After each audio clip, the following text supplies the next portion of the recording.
May 6, 1945. 3:47 p.m. Transit camp, outskirts of Bremen. The barracks smelled of fear and unwashed bodies. 31 German women sat on the concrete floor, backs pressed against the wall, knees drawn to chests, eyes fixed on the door. They had been prisoners for 4 days, 4 days of waiting in silence, of sleeping on floors, of eating thin soup that tasted of metal and desperation. 4 days of listening to rumors whispered in the dark, that they would be executed, that they would be shipped to labor camps in Siberia, that the British would do to them what soldiers always did to women when no one was watching. The door opened. Boots on concrete. Heavy, measured steps. A British soldier entered, tall, perhaps 40, his uniform dusty from the road. He carried a canvas bag slung over his shoulder and moved with the practiced efficiency of someone who had done this 100 times before. The women tensed. Some pressed harder against the wall, as if the plaster could absorb them. Others closed their eyes, preparing for whatever came next. The soldier stopped 3 meters from the group. He looked at them, not with contempt, not with pity, but with the clinical assessment of someone evaluating a logistical problem. Then he spoke, his German accented but clear. Medical inspection. Mandatory. Please line up by the door. No one moved. The instruction was simple enough. But the word inspection carried weight, implications, the promise of violations they had been trained by propaganda and whispered warnings to expect. One woman in the front row, Frieda, 27, a signals operator from Hamburg, began to shake. Not from cold. From the certainty that this was the moment the thin veneer of civility would crack and reveal the violence beneath. The soldier waited. When no one stood, he sighed, set down his bag, and pulled out a clipboard. I am Sergeant Davies. Medical Corps. I need to check for injuries, malnutrition, disease. Procedure. Nothing else. You will stand. One at a time. I will examine you. You will sit. Next person stands. Simple. Still, no one moved. Because simplicity was a lie. Procedures were traps. And examinations were never just examinations when the examiner was a man and the examined were women who had lost the protection of belonging to a state that no longer existed. Frieda stood slowly, her legs trembling. She walked toward the sergeant with the deliberate movements of someone approaching a cliff edge. When she was 2 meters away, he raised his hand, palm out, a gesture of stopping. Stand there, he said. Do not come closer. She froze. Confused. He crouched, opened his bag, and pulled out a stethoscope. He held it up so she could see it clearly. I will check your heart, your lungs. I will not touch you unless medically necessary. If I must touch you, I will tell you first, and you may say no. Do you understand? Frieda stared. She had expected violence and received permission instead. She nodded, barely, her voice failing her. The sergeant stood, stepped closer, but only close enough to place the stethoscope against her back, over her clothing. Breathe in, he said. She obeyed. Again. She did. He listened, made a note on his clipboard, and stepped back. Sit. Next person. Frieda returned to the wall and collapsed, her heart pounding not from fear but from the slow, disorienting recognition that the enemy had asked permission before touching her. That he had explained his actions. That he had given her the power to refuse. They expected cruelty disguised as medicine.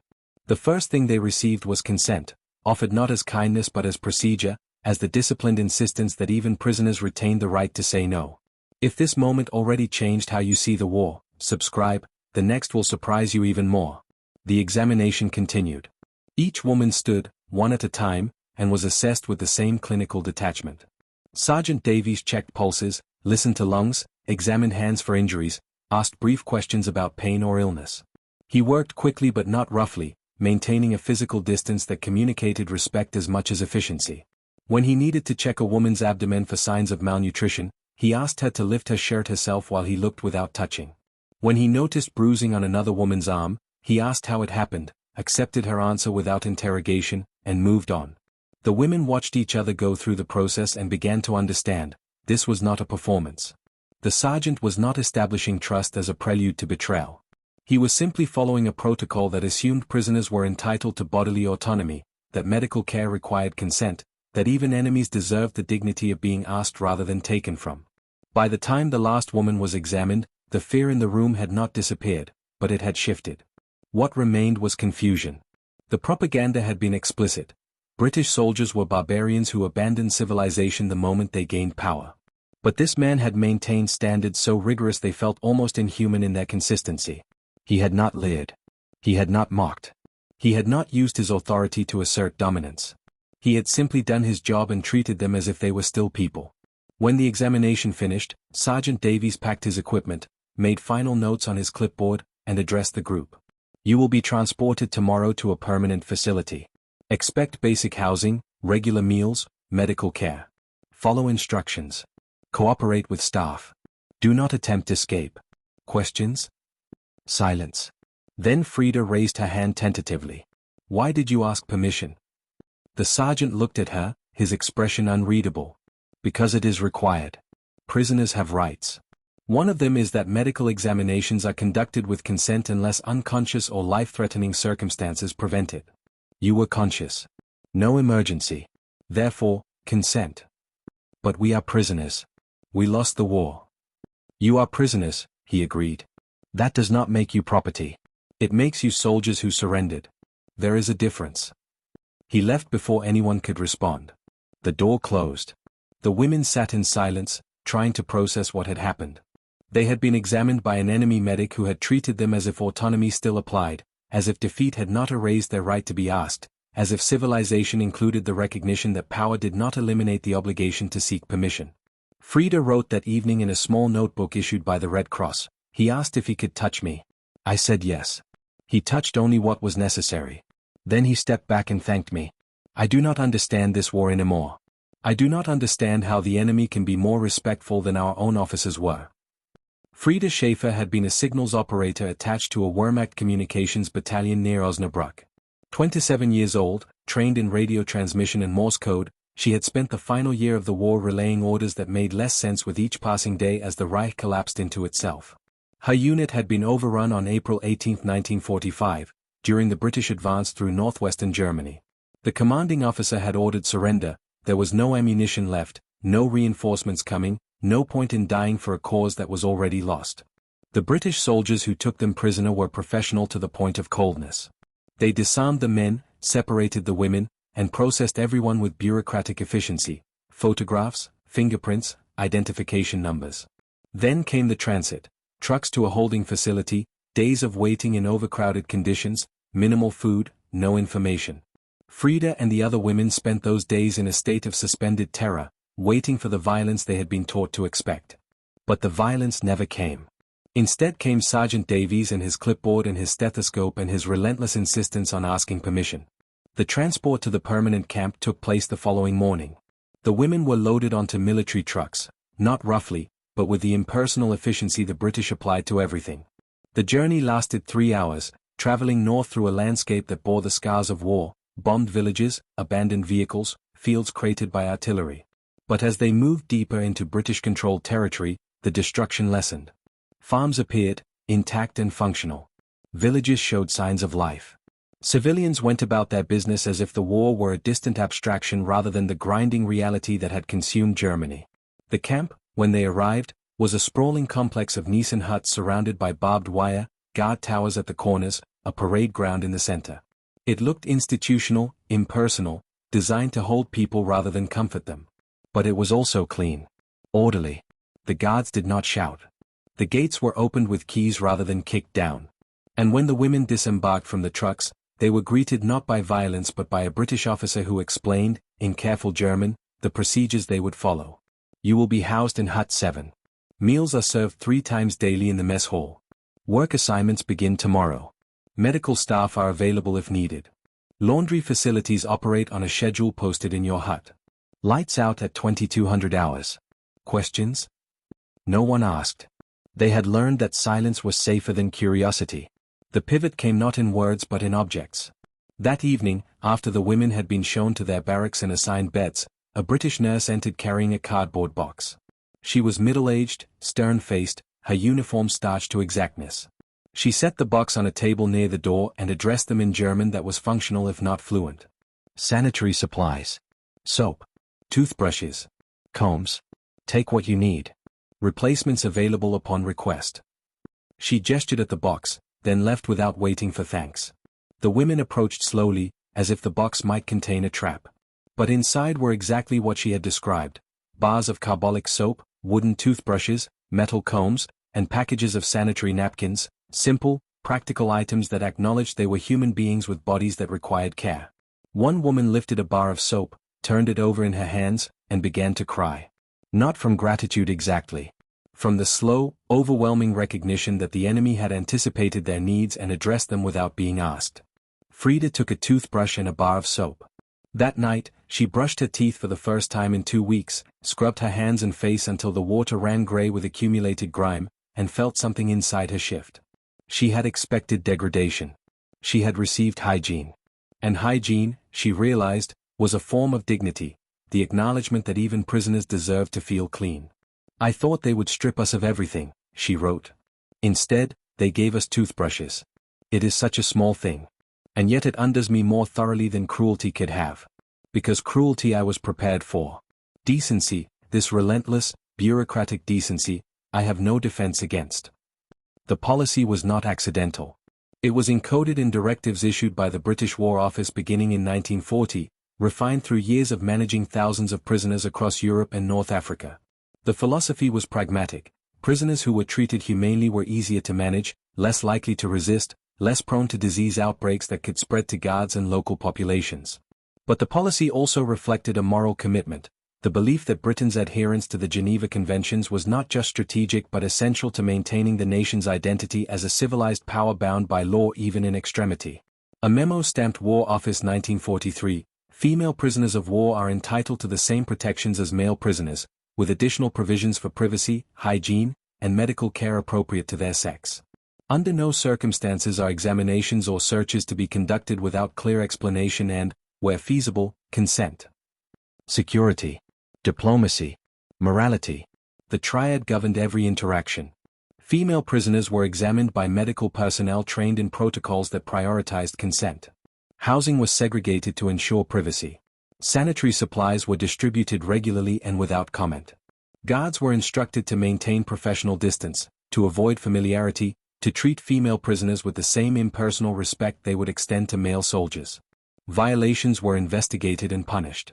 The system was not kind. But it was disciplined.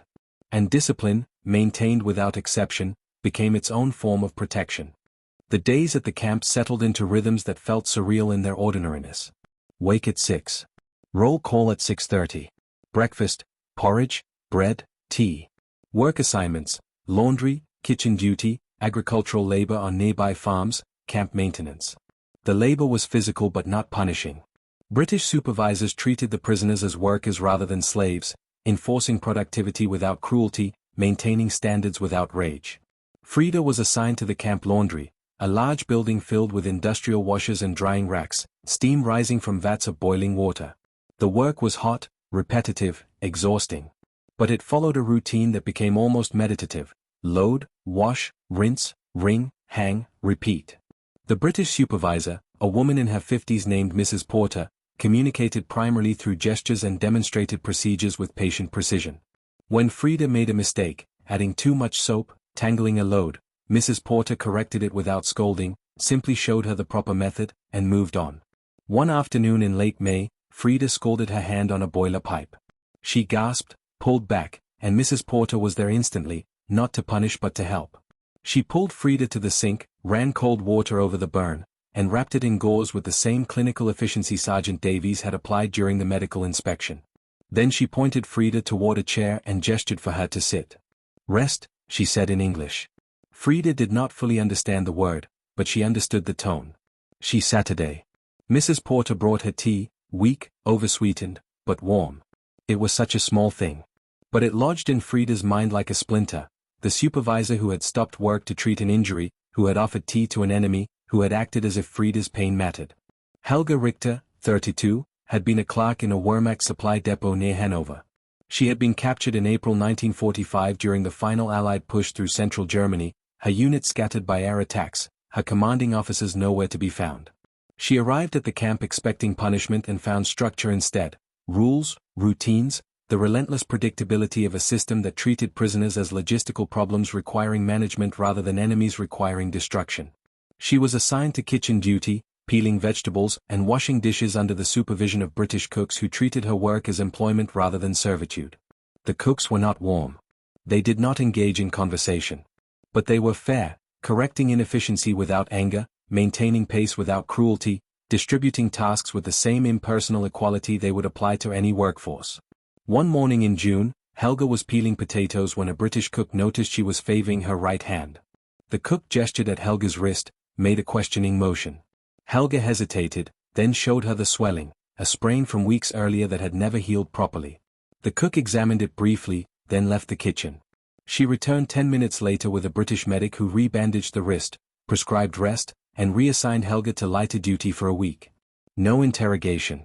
No suspicion that Helga was faking injury to avoid work. Just the assumption that injuries required treatment and that workers deserved accommodation. Helga wrote that evening, "They treat us as if we are still human. Not friends. Not equals. But human." I had forgotten what that felt like. Anneliese Vogel, 24, had been a telephone operator in a signals unit near Bremen. Young, idealistic in the way youth allows, she had believed the propaganda completely, that Germany was defending itself, that the Allies were aggressors, that the cause was just. Captivity was dismantling those beliefs brick by brick, replacing them with contradictions too numerous to ignore. She was assigned to work in the camp garden, planting vegetables under the supervision of a British corporal who spoke minimal German and communicated through patience rather than words. The work was simple, outdoor, almost peaceful. The corporal demonstrated planting techniques, corrected mistakes gently, and occasionally brought water during breaks. Once, he showed Anneliese a photograph, his wife and 2 children, standing in front of a house in Yorkshire. He pointed at them, then at himself, then smiled briefly before returning the photo to his pocket. It was such a small gesture. But it humanized him in a way that propaganda could not erase. He was not a monster. He was a man who missed his family, who carried their photograph through a war, who showed it to an enemy as if to say, "I am human. You are human. We are caught in the same machinery." Anneliese wrote, "He showed me his family today. I do not know why. But I think it was his way of saying that we are not so different. That the war is a circumstance, not a destiny. I am beginning to believe him." If you're seeing this war in a new light, subscribe, the next scene will challenge you even more. Christmas 1945 arrived quietly.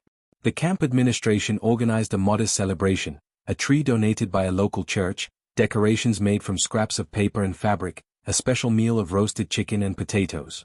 The women were allowed to gather in the mess hall for an optional service conducted by a British chaplain who read from the Gospels in English and German. The chaplain was elderly, soft-spoken, his uniform bearing decades of service. He spoke of peace, of forgiveness, of the hope that people who had suffered might choose to rebuild rather than destroy. He did not mention victory or defeat. He spoke only of the possibility that humanity could survive hatred if people chose to practice restraint. After the service, the meal. The women sat at long tables, British guards standing at the periphery, not watching suspiciously but simply present. One guard, a young private, pulled out a harmonica and played Silent Night. The women sang along in German, their voices tentative at first, then stronger. For 3 minutes, nationality did not matter. Only the melody, shared across language and enmity. Frida sat beside Helga and Anneliese, eating chicken that tasted better than anything she had eaten in years, listening to music that reminded her of a world that had existed before the war. She thought about Sergeant Davies asking permission, about Mrs. Porter treating her burn, about the corporal showing his family photograph. She thought about the system that had maintained standards throughout their captivity, not through kindness but through discipline, through the refusal to abandon protocol even when cruelty would have been easier. "They are teaching us something," Helga said quietly. "I do not know if they intend to. But they are." "What?" Anneliese asked. "That civilization is not a condition of victory. It is a practice. A choice made daily, even when no one is watching." Repatriation began in the spring of 1946. The women were processed in waves, assigned to transit camps, given travel documents and ration cards, and sent back to a Germany that existed only as occupation zones and rubble. Frida returned to Hamburg in April, found her family home destroyed, her parents living in a displaced persons shelter. She moved in, found work translating for British occupation authorities, and spent the next several years rebuilding a life in a city that had been reduced to ash. She kept a photograph, a group shot taken at the camp, prisoners and guards standing together in awkward formality. She placed it on a shelf in whatever temporary housing she occupied, and when people asked about it, she said simply, "They treated us as if we were still human. Even when we were prisoners." even when they had every reason to hate us.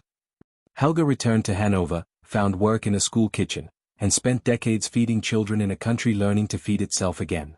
She kept the bandage Mrs. Porter had wrapped around her wrist, a piece of gauze she never used but never discarded, a tangible reminder that enemies could care for injuries, that decency could be procedural, that civilization survived through small acts repeated without fanfare. Annalise settled in the British zone, married a local man, and raised 3 children. She told them about the corporal who had shown her his family photograph, about the system that had maintained standards even in captivity, about the importance of treating people as human regardless of circumstance. "The war taught me to hate," she said. "Captivity taught me that hatred was optional. That restraint was possible. That even enemies could choose decency." By 1950, most of the women who had passed through the camp had been repatriated or resettled.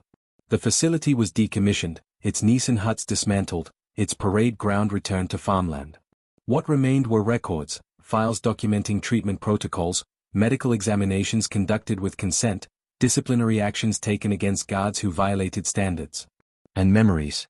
Memories of women who had expected cruelty and received procedure instead, who had been asked permission when they thought permission no longer applied, who had learned that defeat did not erase the right to be treated with dignity. If this story has shown you that civilization is measured not by victory but by the refusal to abandon standards under pressure, subscribe and share it.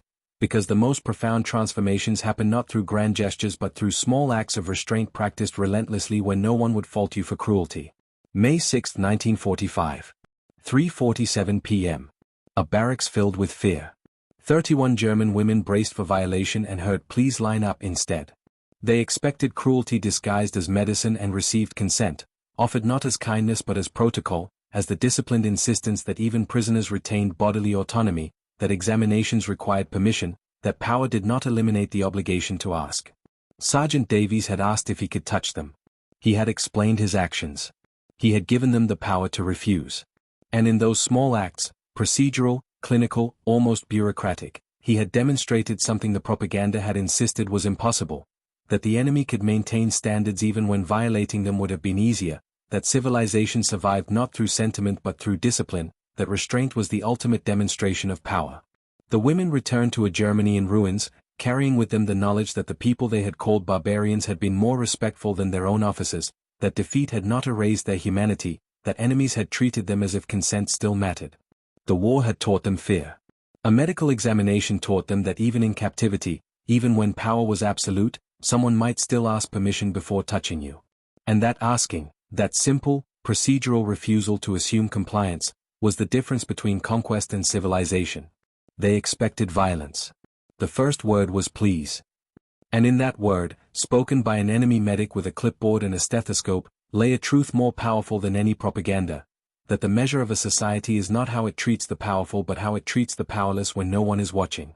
That consent is not a luxury reserved for victors but a right that persists even in defeat. That civilization is not what survives a war, it is what you carry through it, one permission requested at a time. The war had taught them to expect cruelty. A British camp taught them that decency could be procedural, that restraint could be policy, and that the enemy could ask "May I?" when they had every right to simply take.